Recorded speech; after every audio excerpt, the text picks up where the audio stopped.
how to understand others by understanding ourselves.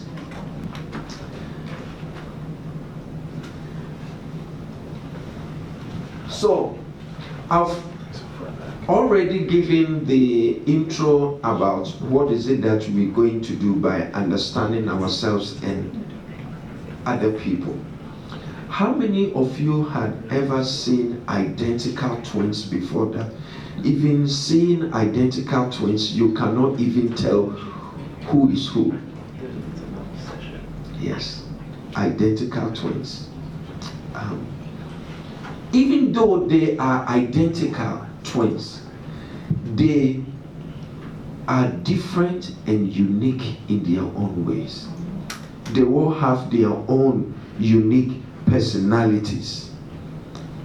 Apart from having their own unique personalities, how they like to taste things, how their perspectives are, how they like to process things, it will be different. We have twins. They are 22 years old, and I remembered when they were around 5 years old, you will give them the same book and you tell them to open 2 pages. They are in each room. If this one open page 7, the other one will open page 7. If this one open page 28, the other one will open page 28.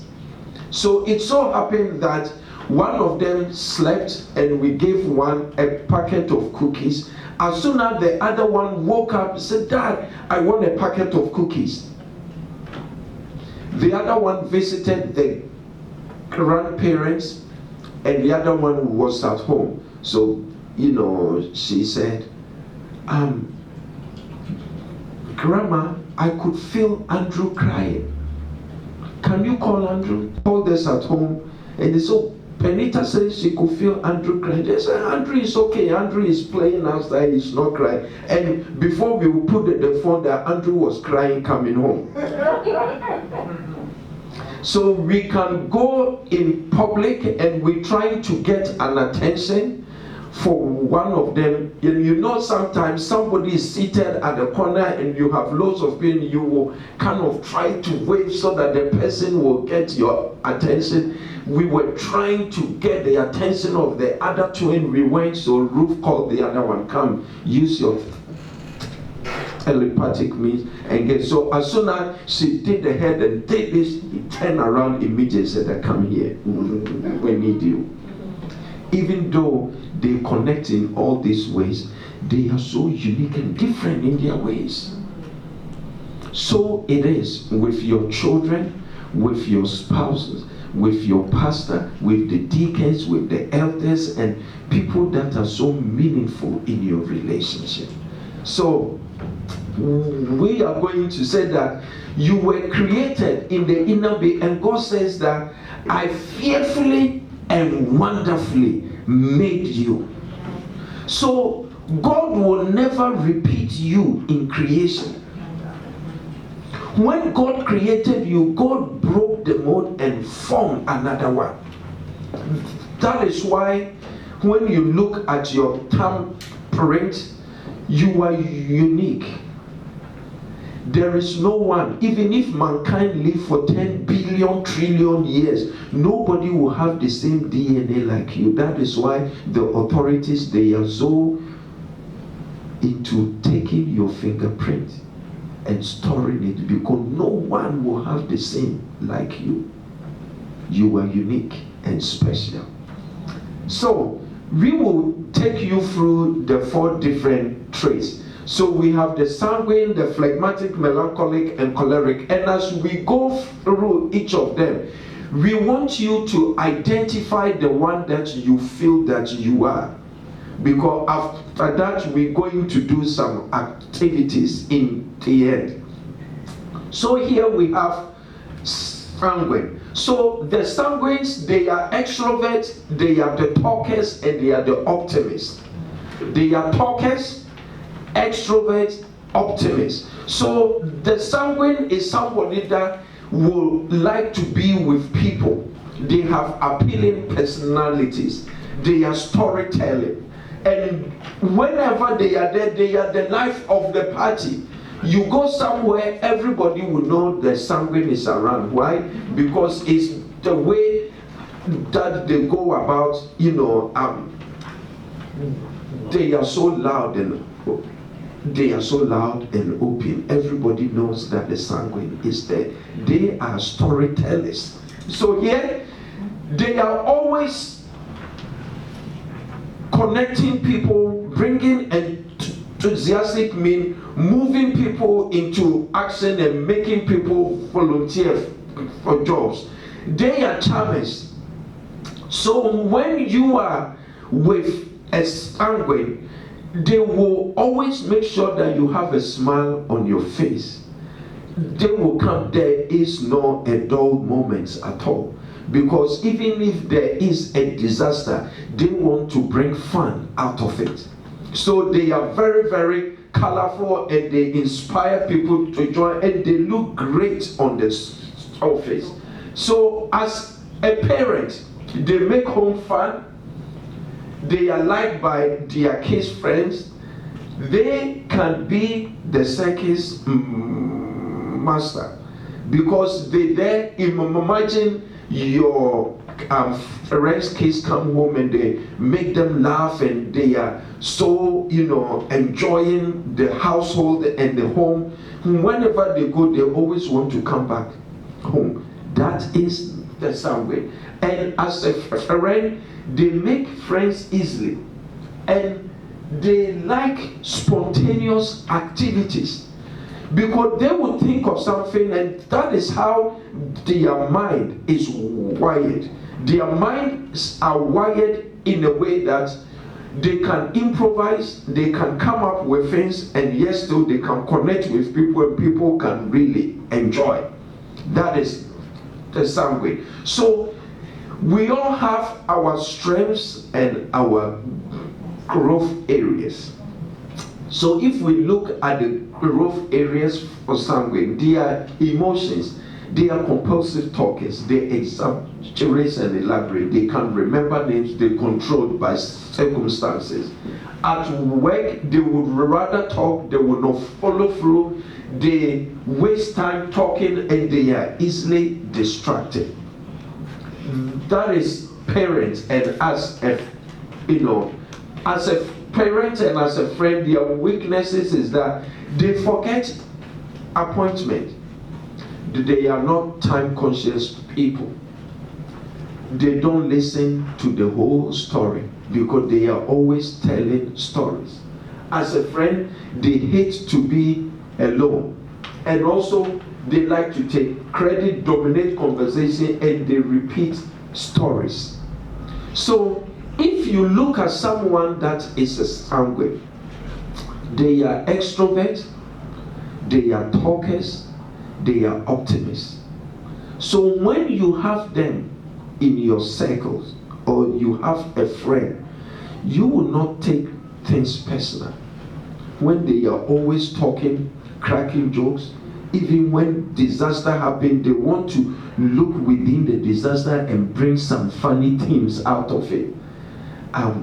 Don't take it personal, because at the end of the day, that is how their minds are wired. So the popular sanguine, their basic desire is to have fun. That is their basic desire, is to have fun. Their emotional needs is that they like attention, affection, approval, and they are controlled by charm. That so they control by charming people. So controls by, for them, they are charmers. So they like to charm people. They can charm you and you don't want to do the work, but because of how they would come across and they would involve and they would speak to you, you would just move quickly and you would join them. So sanguines are at their best in dealing with people enthusiastically and in expressing thoughts with excitement, and they like to be upfront and they like attention. That is a sanguine. Let's go to the next one. So if we look in scriptures, somebody like Peter is sanguine. we know that he was always loud and he likes to be among the people and bring fun and also bring a lot of creativity, and sometimes he will speak without thinking. So as we go through each of the profiles, in the end we will get you to also give example of some of the biblical characters that you think they have those different personalities. Come and do Melancholic Grove. Okay, so the melancholic person is the opposite of sanguine. Total opposite, because the melancholy is an introvert, is a thinker, and a pessimist at times. Because they tend to think negative before they think positive. They're great to be around, but they tend to be a little bit moody, because that's just their nature. Okay, so what are their traits? As a melancholy, next one.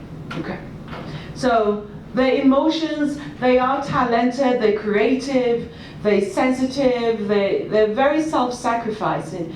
Melancholics are people who are organizers. As you saw at the beginning, they're perfectionists. They want things to be done right. In their mind, things have to be perfect, and that's why they tend to be kind of depressed, because they're anxious about a lot of things. Everything has to be so when it's not perfect, they're very anxious and depressed about it. They're analyzers. They're people who are logical. They'll analyze everything. You have a conversation with somebody who's a melancholy, they're thinking. As you're speaking, they're thinking, they're processing in their head. Oh, what does that mean? But why did they say that? How did I say that? I should say it this way so it doesn't hurt somebody's feeling.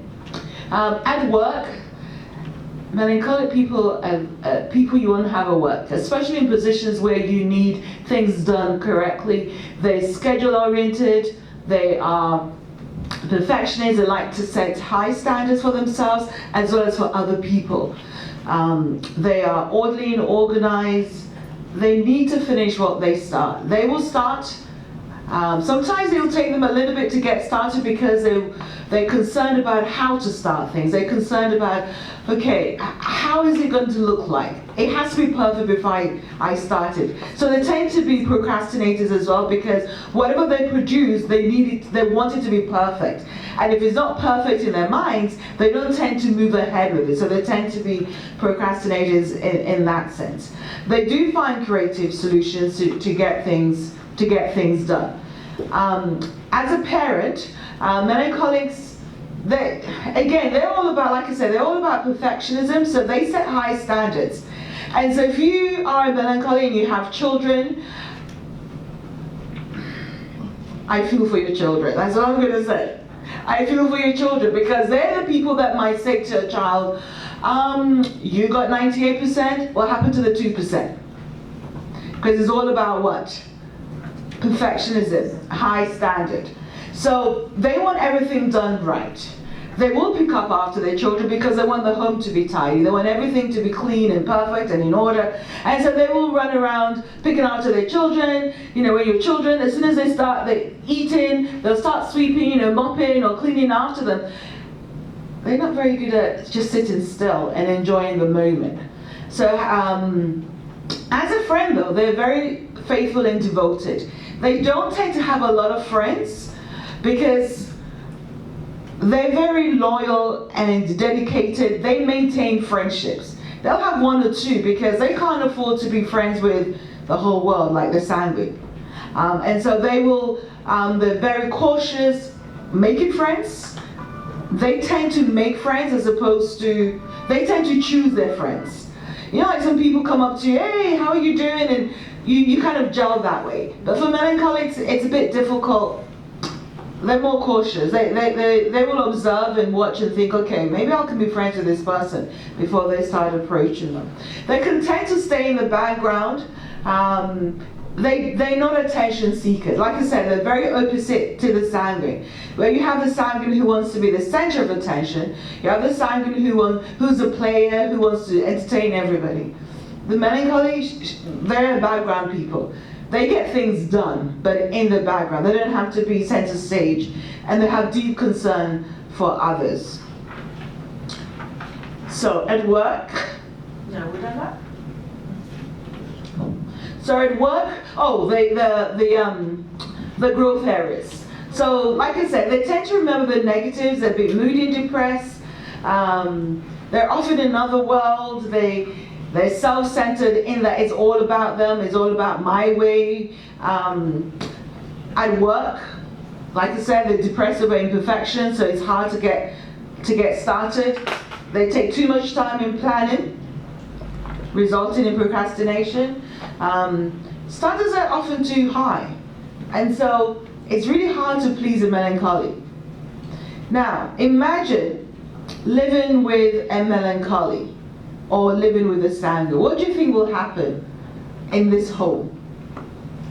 Anybody here a melancholy? Anybody here feel that they're a melancholy? Okay, a few. Okay, good identify. How is it in your home as a melancholy? If your family were here, what do you think they'll be saying? Well, for me, I don't have any kids, but like with my nieces and my nephews, for them, I do give them the fun, but to be honest, it's structured fun. Right? So it's a structured kind of fun where I plan a day out for them, and this is what we're going to do today. Sometimes it's spontaneous, but if I'm honest, there is the pre-planning that goes on in my head for the day. Mm-hmm. Yeah. Do you all hear that? Structured fun. Who structures fun? Even the fun has to be structured. Anybody else? Yeah, how is it for you? It's pretty well the same. We're very structured, organized. I have to be. And that when I was in the business world, 3 boys. Depending on sports, what they were doing, I had to organize, and then organize my own life. Then spend time with my husband, that sort of thing. So and my house has to be clean. It's because I grew up that way, and he grew up that way, to the point where it's funny. I said to people, his father, if you were sitting there, his father would actually pick up lint in front of you, like if there was lint on the floor. That's how we are. We're not that severe anymore, but even when the kids were little, all the toys had to be organized. You play with them, you're not using them, put them back. So yeah, we're very organized that way. What is your home environment like? You're very organized that way, you're very organized that way. In terms of just regular, are people relaxed around you? Yeah, very much so. Yeah, but if I feel that I have to, I entertain, and if I have to do something, I just do it. I just find that if I have, like, if church friends are over, I serve. I like to serve. Yes. I like to make sure everybody's comfortable. You have a cup of tea. Anybody who comes to my house gets a cup of tea. And some biscuits. And some biscuits, something to eat. Yeah, so I'm very much like that. Like, it doesn't matter who you are. Do you have time for a cup of tea? That's just the way I am. Service driven. Melancholics are service driven. They want to make sure that everybody's okay. Everybody's taken care of. They're not the ones going to be doing the entertaining, but they're the ones that are going to make sure that you're comfortable, that you have all that you need. The house is clean. There's a room for you. There's a towel laid on the bed. There's all the details. The melancholic will think of that. Yes, we're pointing fingers. Oh, yeah. Very detailed. Very detailed. Right. And these are good traits. We've done that. Have we done? No. So, as a melancholic parent, they could be too meticulous, push goal beyond reach, because, again, they're coming from their own perspective. This is what I want, so I'm expecting the same from you. Not realizing that we are different people. And so sometimes I could get into a lot of trouble, and that's why I ask, do people feel relaxed around you? Because melancholies are so intense in some ways, that everything has to be so that people kind of think, okay, I can't mess up. Everything has to be clean. I must pick up after myself. So they're not always too relaxed around melancholic people. They do sulk over disagreements. We're laughing still. Why are we laughing? Well, it's funny because now I'm seeing a trait that my wife has, like when she's organizing events. When she's organizing events and stuff, like she's running around getting everything done, and then we're like laying back, chilling out, watching her, and going like, "Oh man, this is not gonna be good." And she wants to get everyone else involved in the Right. crazy, and I'm like, "I'm not getting involved in your crazy." So it's quite interesting. This is very Well, the one thing is that melancholics are very great at organizing Right. events. They're very good at organizing and putting things together, but like I said, they don't enjoy the moment. Their mind is so focused on getting things right that they lose, the fun in organizing, the fun in whatever event. If they're organizing a party, everything has to be so, the napkin, the fork, everything has to be. And when something moves out of turn, they generalize everything. They make everything, if there's one little piece goes wrong, everything's wrong, instead of just that small piece.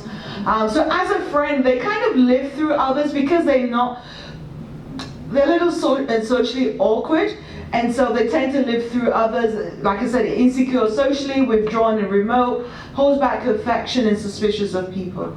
Because, they don't know what's going on in your head. They don't know that, whatever. They're very suspicious. They're very withdrawn. They can be withdrawn. I say very because they're the extreme. So we have the sanguine on one end and you have the melancholy on the other end. And then in between that you have your phlegmatic and you have your choleric, which we'll get to. So the perfect melancholy, the basic desire for the perfect melancholy is to have perfection. To have perfection around them. But I think we said yesterday, for those of you who were here, that when you find a perfect person, there's a what? There's a mismatch.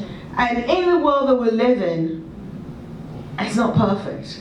But in their little space, in their little sphere of influence, they want to make everything perfect. And that can get exhausting. And so their emotional needs, they're sensitive, they want support, space, and silence. They need silence to re-energize, to regain energy, to regain strength. They want their own space. Don't come in my space. You're too close. I'll come to you if I need you, kind of thing. They are sensitive. Melancholics tend to personalize a lot because they want to please everybody, but at the same time they do take things personally and get upset quite easily.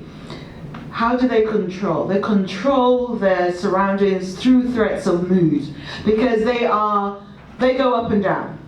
They get upset easily in their emotional being, and so, I will withdraw because you didn't do.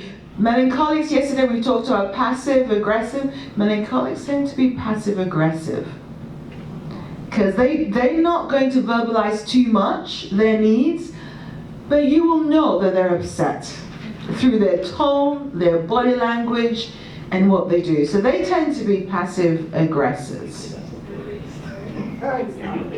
No finger pointing. Melancholics are great, and they're at their best in attention details and in deep thinking, in keeping records, charts, and graphs, in analyzing problems too difficult for others. So melancholics, you want them to be the people who want to take care of your paperwork, because you'll make sure that they're kept safe, they're in order. They're the people that when you're organizing, we tend to do these at churches, or when you're organizing events at churches, everybody has their role. But make sure you put the right people in that role. You're not going to put the melancholy to be a greeter. That is not their.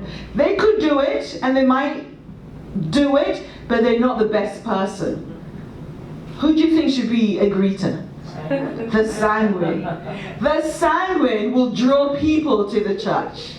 The sanguine will draw people to the church. So know your role, know what your skills are, and choose them correctly. And so, of course, we have Moses, who was a melancholy. We know that Moses, when God called him to go represent him, go before Pharaoh, he was saying, I don't have the words. I'm a mumbler. I can't speak. I'm uncomfortable. But yet still God chose him. We know that the sanguine is extrovert, they are optimists, and they are talkers. We know that melancholic, they are introverts, they are pessimists, and they just don't want to talk. They are the thinker. So we have the thinker, perfectionist, we have the fun person, and we have the talker. So now as we go through, we want you to just start identifying yourself in one of those traits. So everyone will have a primary and a secondary. Yeah, you will have a primary one and a secondary. So as we go through it, make sure that you identify your primary trait and your secondary trait. So cholerics, these guys, they are natural born leaders. They are also extroverts. They are optimists, and they are the doers. They like to move quickly into action. So they are the doers. So choleric, their emotions, they are born leaders, dynamic, active, must correct wrongs. Unemotional, can run anything. So cholerics cannot help themselves when something is going on that they feel is wrong. They cannot help themselves that they want to correct it immediately as soon as possible. That is their nature. At work, they see the whole picture.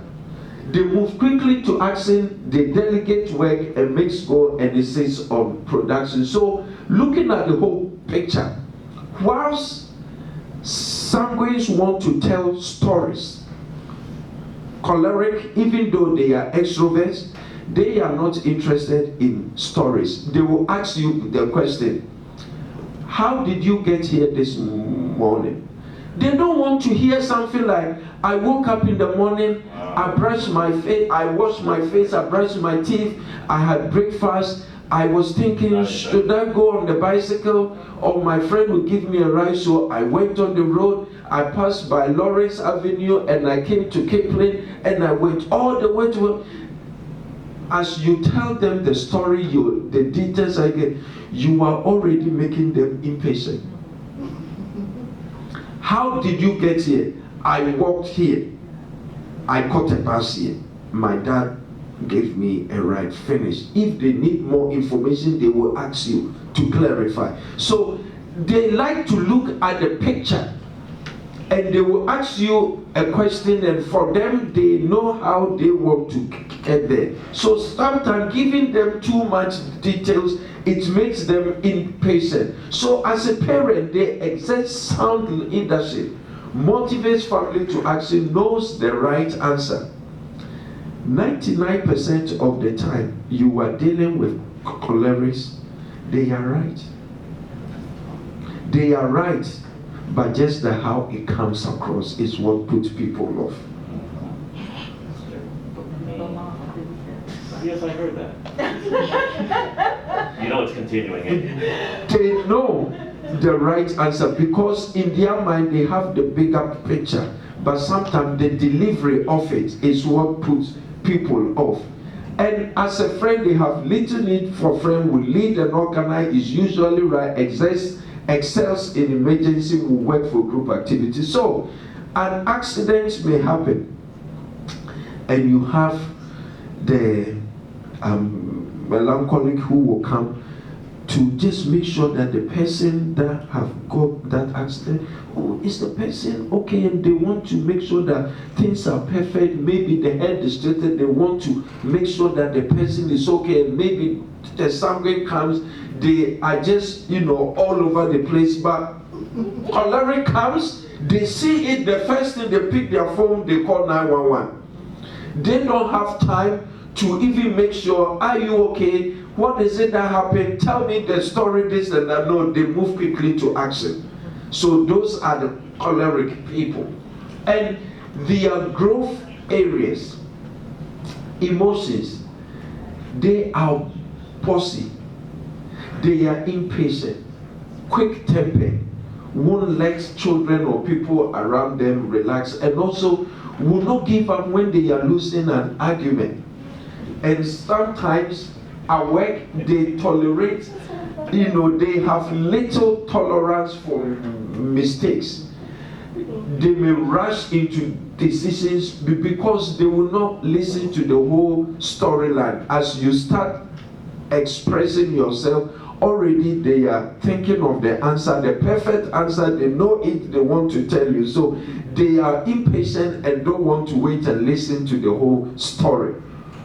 And sometimes work may become their God, small g, because they are workaholics. And they demand loyalty. Loyalty is very important to cholerics. When you are loyal, then they know that, hey, this person is for me. As a parent, they tend to over-dominate and too busy for family and give answers too quickly. Sometimes they need to slow down and listen beyond listening. But sometimes they will give answer too quickly, impatient with poor performance, and may send children and people into depression. As a friend, they dominate others, decide for others, knows everything, can't say I'm sorry, but they might be right but unpopular.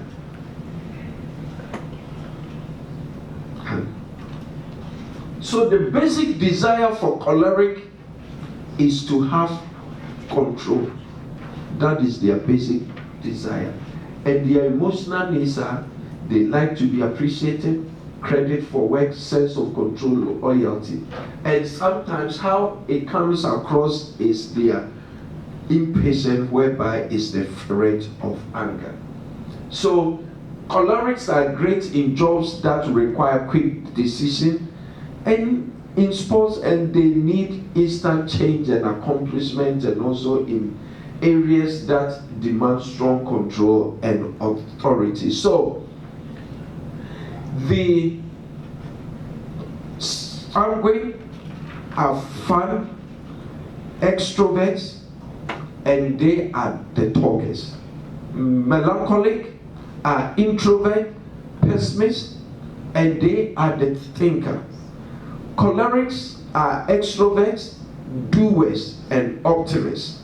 But whilst melancholic like to be silent, and sanguines like to be loud, cholerics like to be in control. And because of their trait, if they have to fire someone at work, they will not even tell the melancholic to do it if you are a leader, because the melancholic is thinking, oh my goodness, how are they going to provide for their family? They have 3 kids, the mom is living with them, and he or she is the main breadwinner, and they are already agonizing and they are sad for the person. But cholerics will come, they look at the bigger picture. At the end of the day, we're looking at production is good for the company. They come, okay, from tomorrow we do not need you. Thank you for your service. Goodbye. They are done. Because they are not that, into the emotional nitty-gritty thing. Because at the end of the day, we need to make a decision. Is the decision solid, right? Yes, it is. Then we move on. For them, life goes on. So we will do phlegmatic. So, no, please go back. They have it in the PowerPoint. Paul is choleric. Paul is choleric. You remember the time that Barnabas and Paul were going for the missionary journey? They're contemplating who should take John Mark. Paul said, you know what, that guy is too slow. Me, I am an action person and I need to do this. And because of that, there was a sharp contrast between Paul and Barnabas. And instead of one missionary journey, they had two missionary journeys. And he needs to move quickly into action. But it's all about looking at your growth areas and bringing strengths out of it. And time came, Paul reflected and he said, everybody have deserted me. Even this person I went, he is not that way. You know what, when you are coming, bring John Mark because he is profitable. You see how it turns around. So, choleric action plan, Paul will not waste time. He thinks he will make you blind, he will finish his job. After that, he will put the hand on you and your eyesight will come and he will carry on, because he will have argument with Peter. Why do you guys do this? Because his mind is always looking at the bigger action person. So cholerics are action people. And the phlegmatic is easygoing, cool, calm, collected. They're not in a hurry. It says they're unenthusiastic, but it's just that they're not bothered about things. They're very chilled. They're very relaxed. They're the introvert. They watch pessimists. So along the line, again, we have the extroverts on one side and you have the introverts on one side. So melancholy and phlegmatic come under the introverts and sanguine choleric on the extrovert line. Phlegmatics are emotion, like they're low-key personalities. They're there. They're in the crowd. They're in the audience, but they're in the background. Similar to melancholy, they're in the background. They're watching what's going on. They're always smiling. Nothing bothers them. They don't get angered easily. They're sympathetic, kind, relaxed, patient, all-purpose person. Happy, consistent, they're that, even keel personality where nothing is too bothersome for them. They enjoy sleeping. I'll come back to that. They're peaceful, agreeable, avoid conflict. They don't like to argue with people. They don't like to get into conflicts with people. They just want to get along. They just want to be happy people. They're good under pressure. They find the easy way, and they're mediators. Because again, they want everybody to be happy. Their desire is to make everybody happy. And so whatever they have to do to ensure that no conflict arises, that you're happy, I'm happy, whatever goes. You want to do this? Yes. You want to do this? Yes. They're the passive people as well. Okay, their strengths, they do have great strengths. They make good parents. They make good parents because they don't stress their children. If the children want to do something, yeah, you can go. Mom, Dad, can we do it? Yeah, of course. They make time for children. They're the parents who will go to their children's games and their children's sports and their children's activities. They're not in a hurry. They go to pick up their kids from school, the kids are still playing, they're talking to their friends. They just sit there quietly. They'll read their book. They'll go on their phone. They'll do whatever. They are patient people. They take the good with the bad, and they don't get upset easily. Who wants to be a phlegmatic? are you And as a friend, they're easy to get along with. They're inoffensive, good listeners, enjoy watching people. They have many friends. They have many friends because everybody likes a phlegmatic. They know that they're not going to get into conflict with them easily. They know that they will, support them. Whatever they want to do, the phlegmatic is easy to, oh yeah, you want to do that? Yeah, I'll come with you. Yeah, no problem. So they're very agreeable. So it's easy to be friends with a phlegmatic who just toes the line. And so therefore, what are their flip side? They're a little unenthusiastic. They're not the ones who will be jumping up and down and like the sanguine and get excited about things. They're like, you want to do this? Yeah, sure. It's almost like they're on I was going to say weed, but that won't do it. They're just so, you can push them and they'll just fall over because they're just so relaxed. That's not you. They avoid responsibilities. So we're identifying people in our church now, right? Oh, yeah. Yes. Okay. Oh, You yeah. know what? Because of their easiness, their easy way of life, and they don't want conflict, they also don't want responsibility because they don't want to be accountable for. They don't want anybody to tell them you did something wrong or it's your fault or take charge or they're indecisive, too compromising, shy, fearful and worried as well because they don't want to offend anybody, so they don't want to make decisions. They're very indecisive. At work, they're not goal-oriented. They lack self-motivation, they're lazy, they discourage others, they resent being pushed. They resent being pushed. A phlegmatic wants to do things in their own time. Their favorite phrase is, if I can do it tomorrow, why do it today? And so if you want something done today, don't give it to the phlegmatic to do because the phlegmatic is going to do it in their own time. And the thing is, the more you push them, the more they resist. The more you push a phlegmatic, even though they are easygoing, but they also can be passive aggressive. They use that to control. So, as a parent, they're not very good on discipline. They don't organize home. Life is too easy for them. Or they make life too easy. They don't make life too complicated for themselves. They just want things to be as is. Don't bother me and I'm not going to bother you, kind of thing. Oh, God. As a friend, they can dampen enthusiasm. They're not as excited. They judge others. They're indifferent to plans. They're the ones who go, oh, whatever. Whatever you decide. But sometimes when you make plans for them, they don't like it. They're not going to tell you they don't like it, but they'll resist. They won't toe the line as easily as you think that they will. They're not pushovers.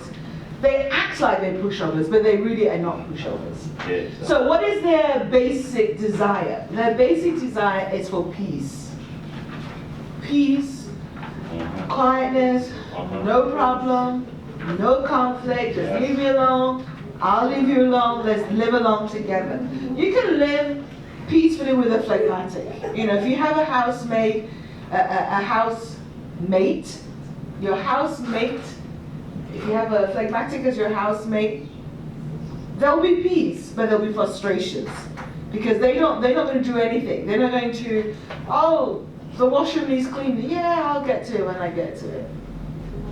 They're that kind of people. So what are their emotional needs? They need peace and quiet, the feeling of worth, lack of stress, respect, and the control through procrastination. So having gone through this, we've gone through the 4 sections. Okay, phlegmatics at their best, positions of mediation and unity, in storms that need a calming hand, and in routines that might seem dull to others. Because, you know, like I said, they're not in a hurry, they're okay. So they will do jobs, they're very good in administration as well. Some administrative duties can be quite boring. You know, like, I know that when I was at college, for summer holidays, I did admin, and it was photocopying. Oh my, it's one of the boring things to do. But a phlegmatic will just put their headphones in, and they don't care. They can photocopy the whole day. They'll do things that most people don't want to do. So we see Abraham as phlegmatic. He was diplomatic. Abraham was the one who didn't want conflict. He's the one. Is Abraham the one that said that his wife was his sister? Yeah, because he doesn't want to. You know, yeah, that's my sister. If you want my sister, yeah, go ahead. But meanwhile, Abraham was his sister. So, what do we think? We've gone through the four traits. So just to recap, the sanguine is the extreme extrovert who wants to party all night, all day. The melancholy is the extreme introvert who is detail conscious and perfectionist. And then you have the choleric who is a bossy brute but has the right answers. It's just that they don't know how to get things across properly. And then you have the phlegmatic, peaceful, calm, collected, And every time I talk about phlegmatics, I slow down for some reason because I just have it so slow like that. Okay, where do you think you fit in? Who's the sanguine? You know what? You don't know us very well, but just within our interactions, what do you think Elvis is? Phlegmatic? You think he's phlegmatic? What do you think Elvis is? Melancholy. Melancholy. What do you think Ruth is?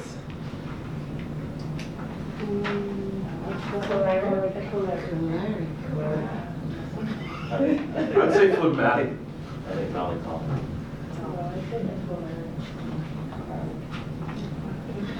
Let me tell you a story.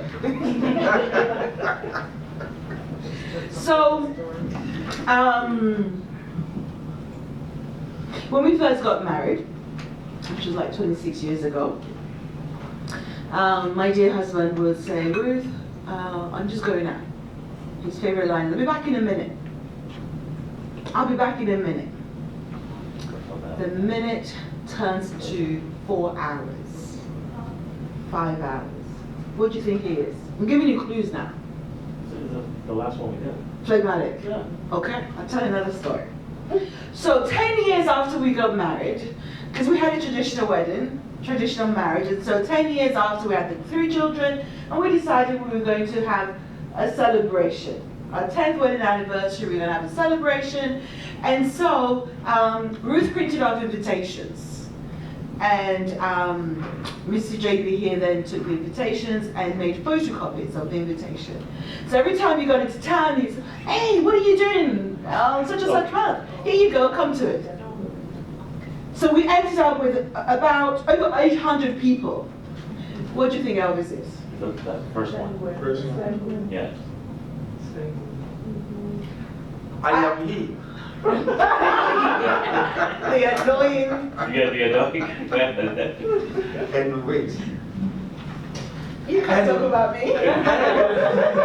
And my sugar dumpling, when she goes out, she will say, "Han, I'm going to maybe Walmart, and I'll go to No Frills, and I'll go to the Heartland Center, and I will come back at this time." So when she goes and she's running 2 minutes late, she'll call, "Han, I am running 2 minutes late going here."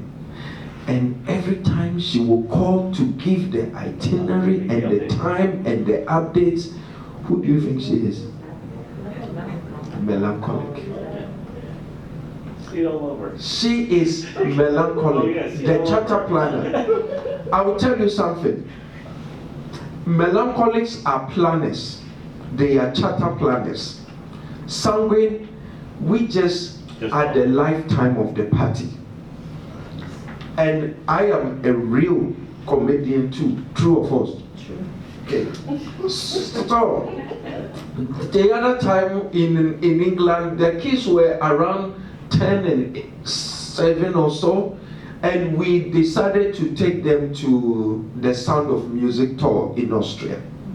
So we planned it, and I told Ruth that, hold on, No, Han. she planned it. She planned it. She planned it. You said we planned. You were the one planning it, and I said, you always plan it. This time around, I will plan it. Because I said the Sound of Music tour, let the Sanguine take over, and you always plan it, so I will plan it. So, You always schedule so Ruth said that, okay, at least can I book the hotel and the place and the flight? I say, you go ahead, I will do the rest. So in the end, I took over and I did it. On the day we got to the airport, we were in the queue. They were checking us in, and one after the other, Ruth checked in, I checked in, and it came to the case. They said their passport expired. And because of that, we lost everything. We did not go to the Sound of Music tour because the case passport expired. And my sugar dumpling, did not say anything. But do you know that action speaks louder than words? Oh Lord, have mercy. Action speaks louder than words. And she was speechless, and I could read a whole 4 chapters on her face. Melancholic, deep and thoughtful. And the kids said, Dad, are we not going anymore? And that morning I cried with the children. But you know what? Out of this disaster, as a sanguine, I need to bring fun out of it. Out of the disaster. How am I then going to bring fun out of it? And the kids said, Dad, what would we do? I said, then right, first thing first, let's go to the passport office and do a quick emergency passport for you guys. And we did, and we connected with some of our friends in France. And we talked to them, and we said, this is what happened at the holidays. So we went to reboot, and we took did we go in the train? Because we drove to Paris.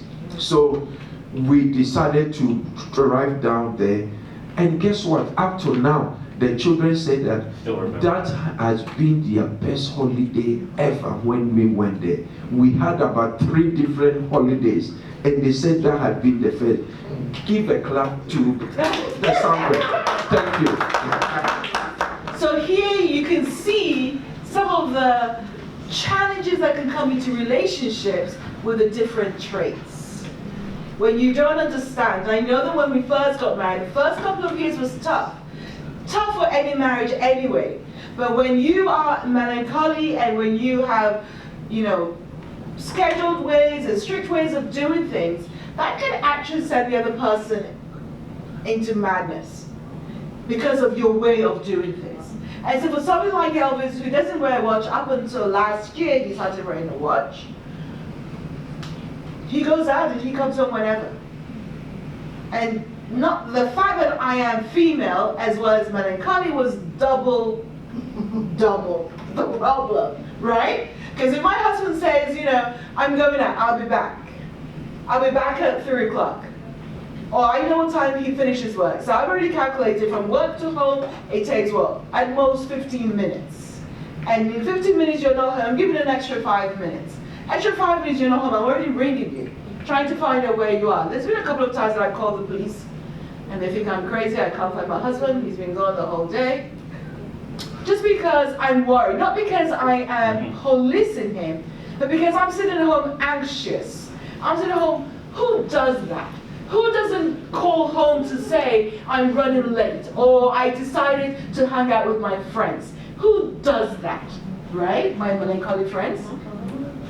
And so therefore, my way of thinking is, well, he must have had an accident because that's why he couldn't pick up the phone to call. And so you start thinking that way.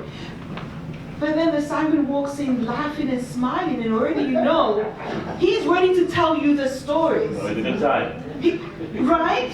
The good time he's had because he bumped into a friend or he bumped into somebody and the person said, hey, let's go hang out. And he forgot that he has a family at home. And so he walks in. When we were doing our course in English. And so then he walks in, and what happens? You have an argument right there and then. You have an argument.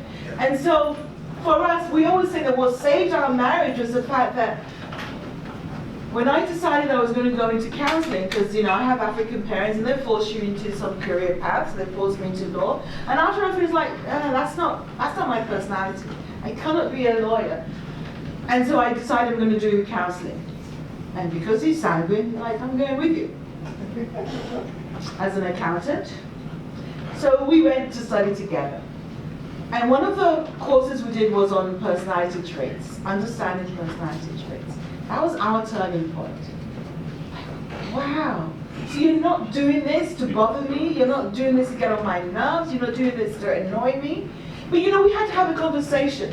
Because now we understand his trait. Now we understand my trait. The balance. Where is the balance? Yesterday we talked about balance. Where is the balance and where is the compromise? What can we do together so that I don't keep annoying you with my itinerary and then do this and then do that, and what are you going to do by you giving me that knowledge so that I don't get anxious. And we sat down and had a conversation. And so no, I don't do itineraries anymore. Well, I don't give it to him. Keep it under my bed. But now we're a little balanced. We're so balanced that sometimes I think I'm more phlegmatic than melancholic, because now I don't want things to bother me. I don't get stressed over little things. So my new phrase is, will the world come to an end if it doesn't happen this way? And I had to say this to me, because I nearly had a breakdown when the twins were children. When the twins were babies, I had a schedule, and they were very good with the schedule until one day. It was one wakes up, one has a bath, one feeds, one goes back to bed. It was like that for a long time. And then this particular day, I was home alone, and they both decided to wake up at the same time. How dare they mess up my schedule? And I could not cope. I didn't, in that moment, I didn't have the capacity to think, it's okay, it's all right, babies wake up, they don't have control over that. So what are you going to do? Must you bathe them before they eat? They're hungry, feed them first. No, I was insistent that I followed my schedule. Yeah, well, I ended up with them crying, me sitting on the floor and calling a friend, I need help. And I had to think about that. It was my turning point. Will the world come to an end if they eat before taking a bath? At that age, 6 months, seriously? Sounds crazy. But this is what could happen in your relationships when you don't understand each other. When you want to bring somebody into your own schedule, into your own way of doing things, and then you mess up. Does that make sense? Okay. So we're going to do some activities, right? We're going to put you in groups just to identify who the phlegmatic, sanguines, and melancholics are. So if you think you're a sanguine, raise your hand. Anybody here? So remember, I always first mentioned that we have your primary and your secondary. You have your dominant and your secondary. So my dominant is melancholy. My secondary is phlegmatic. And by the way, you cannot be